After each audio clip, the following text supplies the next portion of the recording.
Sekan aru. Bunda. Başa. Ha? Ben yine için o. Ma bakir. Sekan arında. Rında. Lev töreyinle.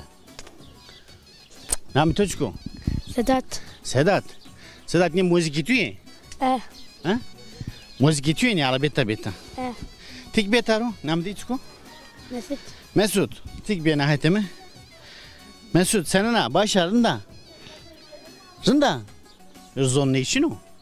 Üstün. Kaydıcı mı ala? Alarak figüre kala. Koy zonu koyustu ya. Tisekana? Çıkmakan. Ama müziku bana. Ni müzik itiyor? Ha. Nami dini çıko. Nami dini çiço. Nami müziku çıko. Gulik çıkıyorum. Nami ju gulik o. Diteni ibin çıko. Nami ju gulik o. Ibin? Abin. Nami ibin çino. Nami de içi payını mı? Nami de içi payını mı? Evet. Direkt vazim bulik. Ju gulik vo ju bulik vo. Ben o. Yani müzik o ju gulik. Müzik o ju bulik. Ben o.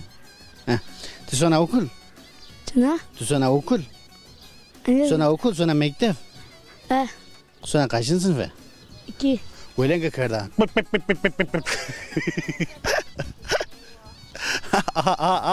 Aha. Bismillah. Aha.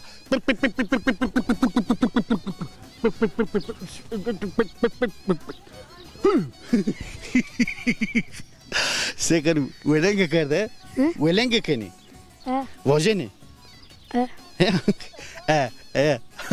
Aha.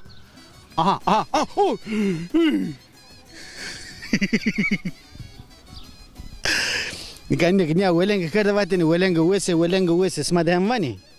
Welang wese. Sevani isma. Ne kanya voş sevani. Eka koşmuş bir isma sevani ninera. Hadi kan khur. Vaza hala, vaza.